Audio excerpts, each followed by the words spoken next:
Hey there, it's Kat, and this is Brews and Reviews.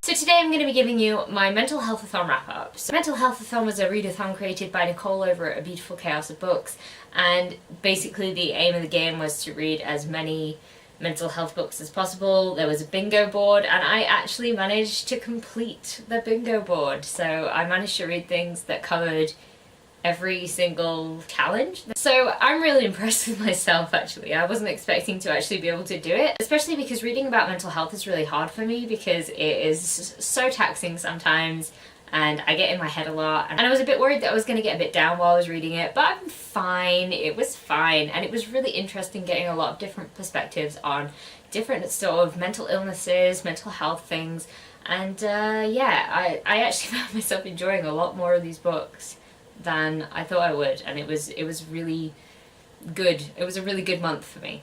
Before I start talking about all of these books though, I do just want to throw out a little bit of a warning.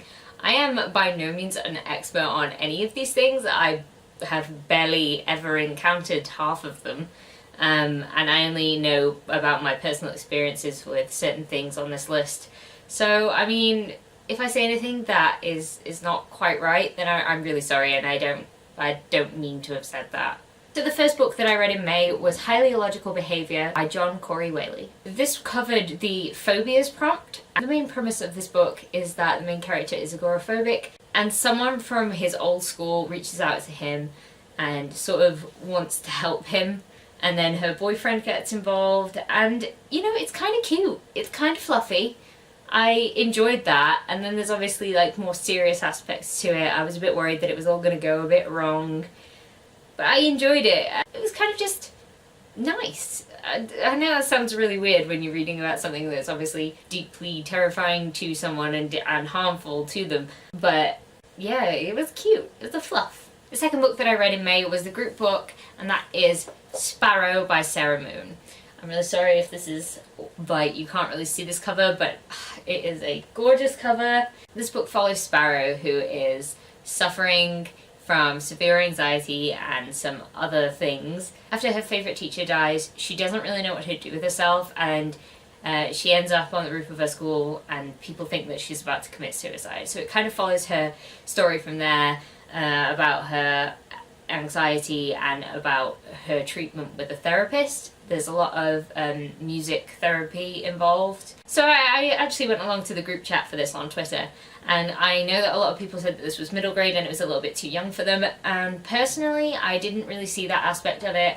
I enjoyed the writing style. I found it easy because the subject matter was quite difficult for me because I do suffer from anxiety myself. Now, the interesting thing about this book for me was the way that anxiety was portrayed. It shows dissociation, which is something that happens to me when it gets a little bit too, when everything gets a little bit too much. It is very interestingly described in here. And also the music therapy thing. When my own anxiety gets too bad, I often find that I have to plug in my headphones and listen to something that is very loud. One of my favourite things to listen to at the moment is Outsider by A Perfect Circle, because it just blocks everything out and I can just get lost in the music and the rhythm, and it's a really weird thing for me, but while I was reading this I just kept associating it with that, and I was like, wow, okay, I've never seen that written down before in a way that I understood it so well. So get a bit emotional. For me, I really am glad I picked this book up because I never would have picked it up otherwise. I wouldn't really say it's my sort of thing, and that is a general theme with all the things I read for Mentalhealth-athon. But I'm so glad I did because I could associate so much of myself with things in this book. Now, I'm not going to say it's not without problems, because there are a lot of things that go on. There's a lot of oversimplification of, like, general relationships. And there's a section at a camp at the end of the book which is interesting, but a little bit convenient with how things worked out and how all of the characters go together. But I still really enjoyed it. At least I'm grateful for this sort of representation because it speaks to me on a personal level, and yeah, I'm rambling about this one, I'm sorry. The music therapy, dissociation, anxiety thing really got to me. So after that, I picked up Ink Exchange by Melissa Marr, and I'm not going to talk about this one because I've talked about it in another wrap-up already this year, because I've already read it once this year, but whatevs. Ink Exchange covered depression and PTSD for me in this book, although depression could have been covered by so many of them. So yes, fairy book, dark fae, much depression, trigger warning for rape. Next up we have Eliza and Her Monsters by Francesca Zappia, and this is another one that hit me out of the blue with the whole anxiety rep. Everyone says that this book is great, and I was like, I don't know, I don't want to, who knows, and I loved it. I think I would have picked it up eventually, but being in the mood for it, and being in the mood for like this sort of contemporary cuteness that this book has, I think I got really involved in it, and I just really enjoyed it. So this book fulfilled the Own Voices and Anxiety Rep challenges, and I don't know what to say about it because it was really cute, and it made me relive my fanfiction writing days. I know she's like an artist with the webcomic, but like it made me relive the fanfiction days, and I was like, I really want to rewrite fanfiction now. And also, the crippling anxiety is so real, and I enjoyed the way that it was portrayed in here because I did really associate with that as well. I think what we're finding here is that I find a book with anxiety in it, and I'm like, I love it because it's so good. Or at least the ones that I've read this month have actually shown that in a positive light, I guess. Not necessarily a positive light, but it is a relevant thing. Anxiety is one of those weird things that people often try and dismiss, and they shouldn't, because it is crippling in certain ways, and I don't know, I think we should all take that a little bit more seriously. Yeah. Anyway, going off on a ramble again, really enjoyed this book. Definitely read it if you haven't read it yet. Next up I picked up Swallow Me Whole by Nate Powell. Now this covered the schizophrenia prompt. It's a graphic novel, and I kind of picked it up because I was like, oh, I want something a little bit different to read for this prompt, and it was like there, and I thought it looked kind of cool. And it's weird. Like, some of the art style in here is just really odd. There are these things with these bugs, and I'm just gonna throw it out there. I didn't get it. Like, I don't know if it was just the art style and how it was portrayed. Perhaps I think it would have been a little bit better reading a little bit more about schizophrenia in an actual physical book where I can understand a little bit more of what the author is trying to portray, because there is a little bit in here saying that Nate Powell, as a therapist, he's known a lot of people who do have schizophrenia, and I don't know how well this portrays schizophrenia, but so I'm really unwilling to comment on what I actually thought of it, because it was just a little bit strange for me.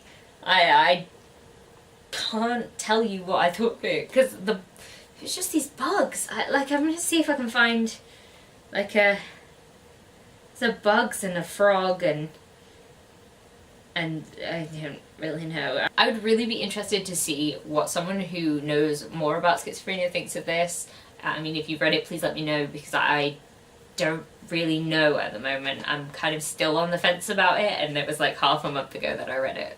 This covered OCD rep, and again, I don't know how well that was done.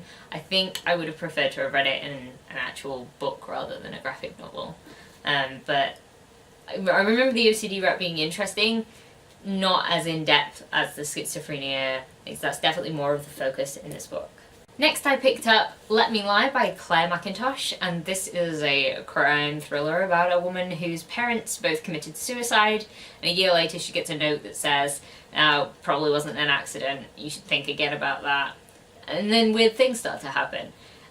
This book covered the personality disorder prompt, and the person with the personality disorder is not the main character and is not to do with the storyline. She's like separate from the storyline, with her husband being connected to the main character in the main storyline.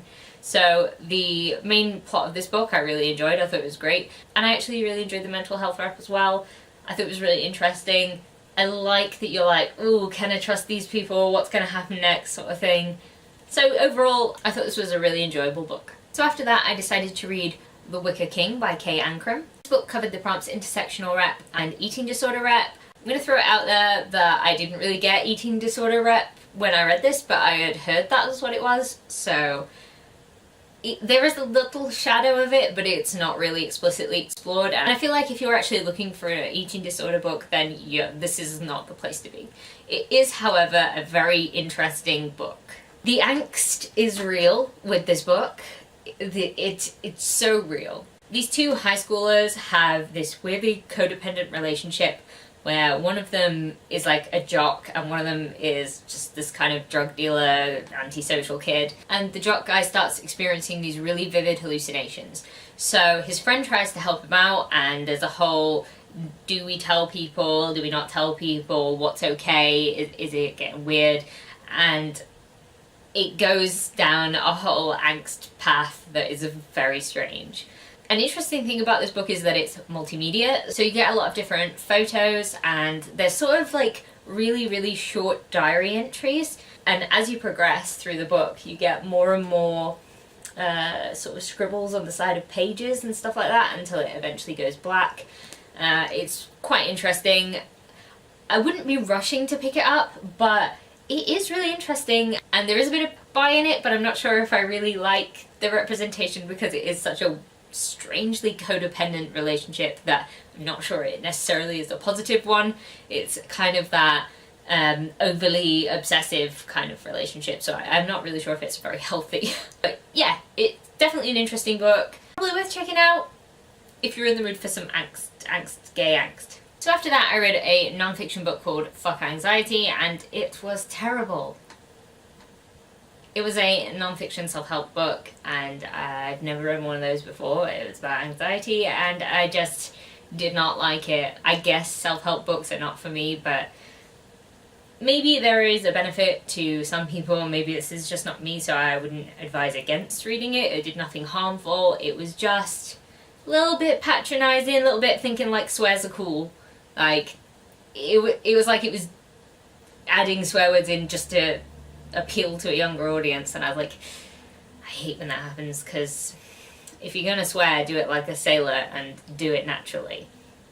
So honestly for me, this was like, oh no, I was just really glad it was short. It took me so long to read, and it was only 75 pages, and like, just no. So after that I picked up Six of Crows by Leigh Bardugo. This covered the host's pick and the other prompt, which I think was supposed to be ADHD, but though I couldn't explicitly tell you who had ADHD in this, I think that was just something I'd read when I was looking for things. And yeah, so if you can tell me who exactly that was, I would be grateful. Okay, so I mean, you all know how much that I love the Grisha trilogy. I am a Darkling stan. I fucking love the Darkling, and I really enjoy how the Grisha trilogy is set up and how it goes. Now, Six of Crows, I didn't love. I liked it, but I didn't love it. And I think it has to do with the multiple perspectives. Multiple perspectives and me just do not get along.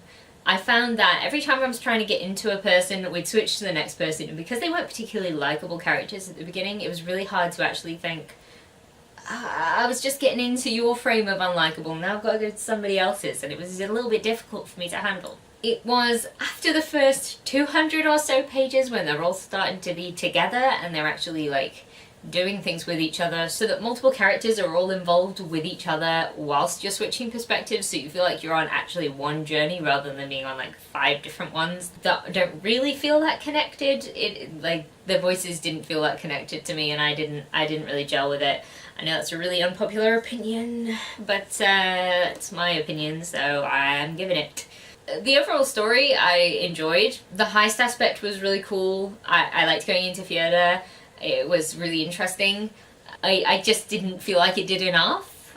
It was very almost there with it, but didn't quite make it. It wanted to do a lot of things, and I don't think it quite achieved them for me. Nina and Matthias I really like. They are very cute in their own special separate ways. I like Kaz. I think I could have liked Kaz more though. Inej, yeah. So basically I do like the characters. I'm not as attached to them as I wish I was. And that is unfortunate, but that is the experience I've had with this book. I'm definitely open to reading the next one and seeing if it does improve my feels for this, but we will see. Only time will tell. The final book that I read for Mentalhealth-athon was Little and Lion by Brandy Colbert. This one covered the bipolar disorder challenge and the last bingo board thing that I needed to tick off. And it follows Little, who is also known as Suze. She's just come back from being in a boarding school where she has discovered that she may not be straight like she thought she was, but she doesn't really know what she is, and she's sort of figuring herself out. She's also coming back in the wake of the last year where her brother has been discovered to have bipolar disorder, and he and the rest of his family have been dealing with that. It's sort of to do with his journey with his mental health and her journey with her sexuality, and it's a really interesting mix to do with them both, because they're both dealing with things and interacting with each other and the world around them, and I just thought it was kind of cute, to be honest. Like, a lot of the things that happened are like painful. I did find this one potentially the most triggering of the books that I read on it, because I think it's when Lionel is going through his sort of depression sort of stage. I found that really difficult. Depression is another thing that I have suffered with, and I did find that one quite difficult. There's obviously the other stages of like mania, which is really interesting to read about, but also I think I just found it very intense to read about, and yeah, that's all I can say. I really enjoyed Little and Lion. Definitely think it's something you should pick up, but do be wary that I found this one quite intense. I'm not really sure if anyone else will. It is very, very great. It also has a fantastic representation of a mixed family. The mum and daughter are both black, and the son and the dad are Jewish, and they have like a whole mixed thing. There's some things to do with religion in there, and yeah, it's just really cute, so I enjoyed that aspect of it. I don't really want to comment any further on any of the books that I've got into. I don't really know very much about any of these mental illnesses, and you know, just don't judge people. Love people for who they are, and you know what, some of these things can make people act potentially hurtful towards you, but just realize that, you know, people have things going on, and it's just people's minds work in funny ways, and that's okay. We just all kind of need to be there for each other. So, long story short, guys, read a lot of books, completed my Mentalhealth-athon TBR, feeling a little bit exhausted and a little bit drained, because mental health books are hard to read. Wherever you are, whatever your situation is, take care of yourself, because mental health is extremely important, and you know, if you don't take care of yourself, who's gonna? If you like this video, please leave a like, comment, subscribe, and I'll see you in the next one. Bye.